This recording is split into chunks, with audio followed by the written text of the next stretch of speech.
a little bit more frequent streams lately, especially if I find interesting things to talk about.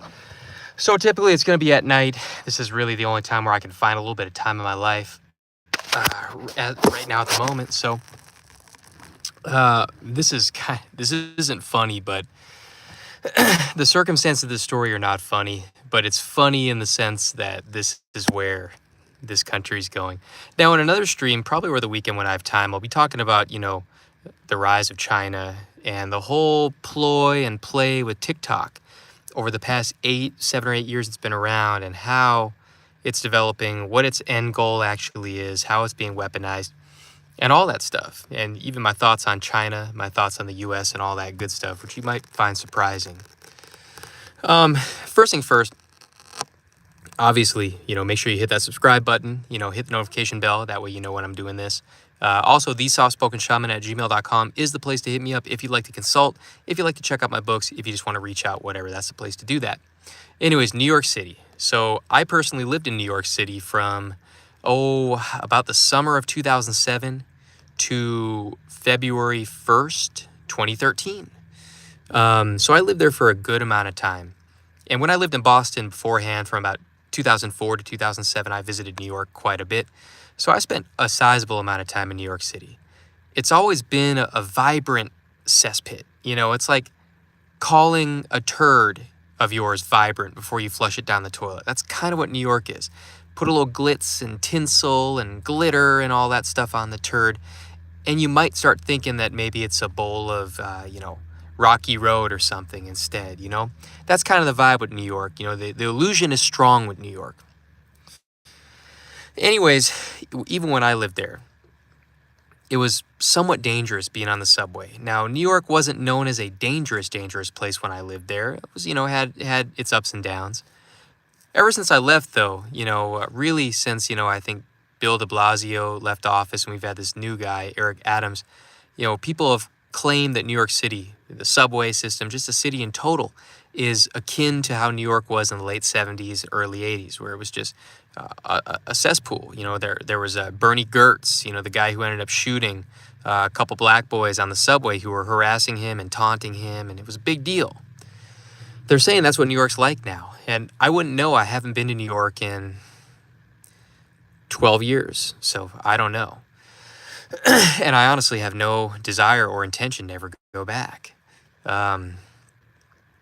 So this is what happened the other day. There was a person who died on the subway.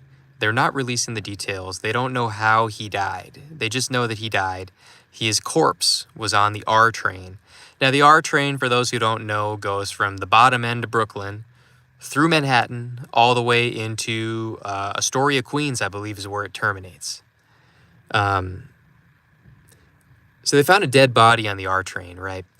And the interesting thing is this. It's not just that the person died on the subway system in New York City and people just kind of left the body alone, pretending it wasn't there. It's the fact that after, I forget if it was before, no, it was after the body was deceased, a woman suspect robbed the dead body. And yes, in New York City, that's known as grand larceny. Grand larceny is any theft over $1,000 that's considered a felony, no matter the amount, even if it's $1,001 compared to $1 million. It's all a felony. So there's a woman they're looking for who robbed this corpse after it was dead. But that's not just it. That's not all. Later on that same train, there was a male suspect, 51-year-old male suspect, who started doing smexual things with the body and then proceeded to rob the body again. So you can't even rest in peace in New York City if you die in public. You're going to get robbed more than once. You're going to get your dang-a-lang played with even though your dang-a-lang can't go up. Or you're going to get, I don't know what he was doing with that dead body, but it was male-on-male contact. I don't know.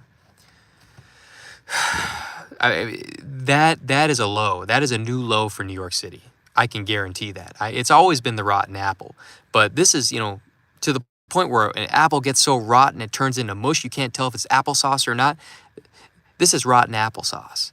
This is what New York City's become. Now, I remember when I lived in New York, the whole thing with the subway is if the train was arriving on the platform and one train car was empty, immediately you knew that it smelled like shit. It smelled like dookie in that car, or there was something going down, somebody getting raped, somebody getting beaten up, something bad's happening. Well, I got faked out one time. I got onto a car. I was on the F train in Brooklyn. I lived on the F train. I was going into Manhattan for whatever reason. Got on the train. There were not a lot of people in that car, but there were enough where I figured, oh, it's a normal car, whatever. I got on there. The stench, it was the worst thing I've ever smelt in my life. And I got on and I looked for the source of the stench. And the source of the stench happened to be about 6'4". He was a very, very large, I think he was a black male, I don't remember. He was wearing, for clothing, a big burlap potato sack. That's what he was wearing. And, man, he smelled horrible. I looked at him, and parts of his body were exposed, like his toes. The toenails were curling underneath his toes. That's how ingrown they were. I mean, I know, hey, sometimes during the winter, we all kind of, forget to cut our toes as normally as we would in the spring or the summer, perhaps when you're wearing sandals. But this guy, I felt really bad. I mean, he smelled horrible. He smelled like death warmed over, cooled, and then warmed over again with a pile of gnats on top. He smelled so bad, but he wasn't doing anything crazy. So I don't know if he was mentally ill or not, or if he was just so down and out he just gave up, But that's New York in a nutshell. If you want to see horrors beyond comprehension, just, I mean, it's one thing, you watch these videos on TikTok about China, about the sanctity of life in China. They don't have homeless people purportedly and stuff like that. I don't know if that's true. You think about it in America. We have the right to pursue happiness. It's this goofiest wording ever. We got the right to pursue happiness. But you know what we don't have in this country? We don't have basic human rights. We don't have basic right to human necessities. Whereas in China, they seem to have those things. There can't have ever been a more cutthroat country in existence. The United States breeds so many criminals and so many geniuses, I believe, for this reason, because it's just such an unnatural way to live. Our rugged individualism, which we tout as some sort of, great attribute, it can be, but oftentimes it leads to a stress fracture in the collective psyche of the entire population of this nation. It's just not a healthy way to live. So, I think now people are finally starting to see that America is the redheaded stepchild of what freedom should be. This is a strange nation. We have the highest highs and the lowest lows. We don't have the middle ground here. Whereas many other countries, say in Western Europe, they have a higher standard of living for the masses because there's a care for the populace. Whereas over here, it is literally you sink or you swim. You may be lucky enough to live in a community where there's some sort of safety net, but with the government, there's no safety net. I got in a car wreck where I got hit by a drunk driver at the end of January, and my medical bills, thank God I don't have to pay them. They are insane. Effing-sane. An MRI is $4,000 to $6,000. A CAT scan, like $750. Just even being accepted into the ER, not even taking an ambulance. It's expensive.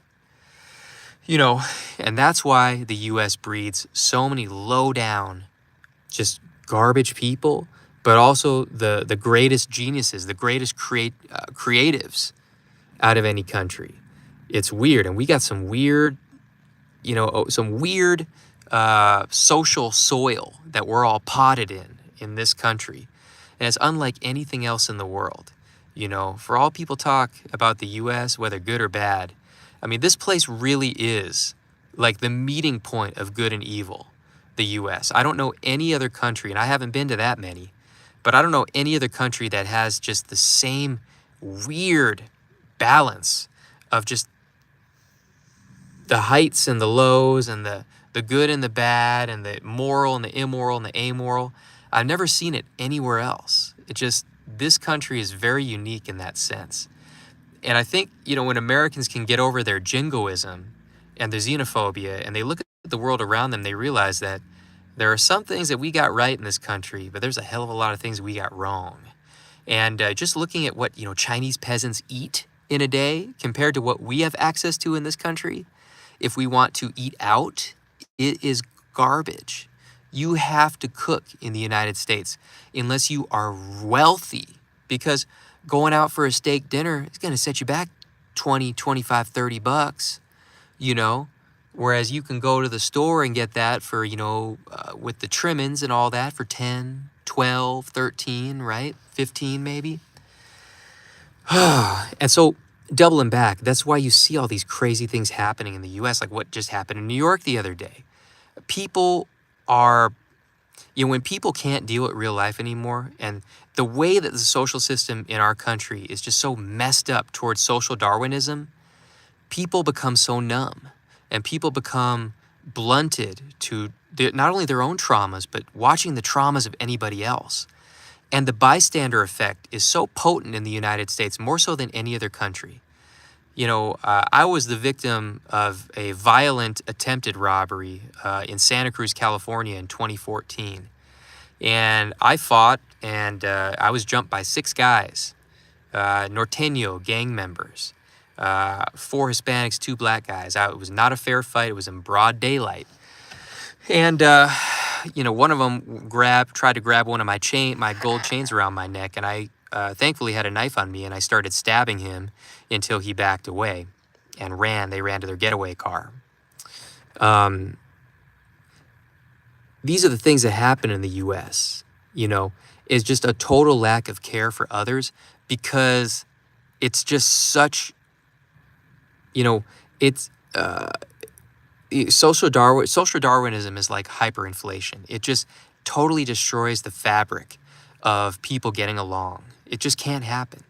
Now, most people will cope in ways that don't include violence, but some people, violence is the way that they go about things, Now, anyways, getting back to that robbery, when I hit the ground, because I got cold cocked. I mean, this guy was a pussy. He hit me hard in the back of the head from behind, It was not a fair fight.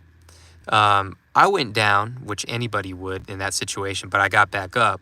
But I went down initially, and my wallet and my phone I didn't lose, but my wallet and my iPod, I know, yes, this is dating me a little bit.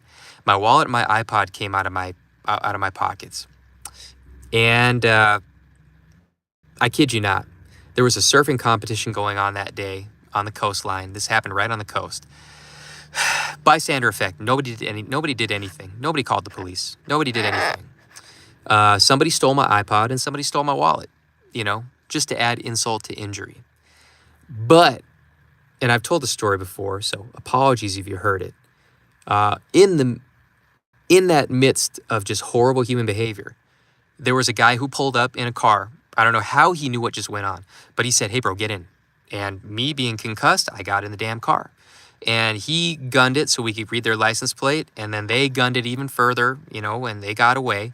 But he was able to call CHP, California Highway Patrol. I wasn't able to. I was so concussed, I couldn't even form a sentence. I was jumbling up the letters and numbers of the license plate.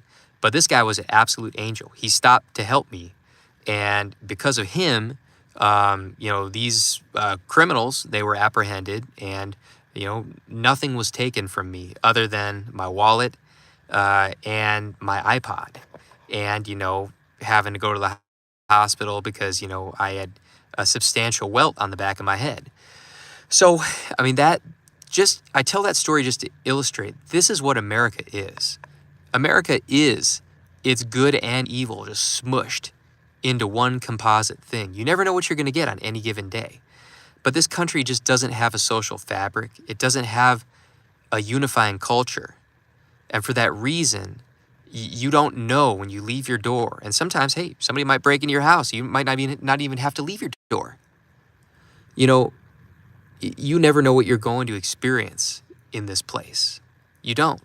And so that's why, what happened on the subway in New York the other day, it's such a sad story. You feel bad for the guy. Some people say, hey, Steve, you don't know that guy. Maybe he had it coming. I don't know. Maybe he did have it coming. At the end of the day, I don't like to talk bad about the dead, I think it's kind of bad juju if you do that. So, one of those things. I don't know about that guy. But it is sad that I don't know legally if robbing a dead person is considered desecration of a corpse. There may be an argument for that, Obviously, SAing a dead person is, necrophilia, and that I believe would be desecration of a corpse. It's just sad, when people don't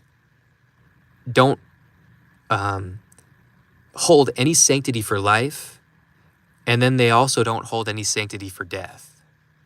But that's the landscape we live in. Anyways, take it easy.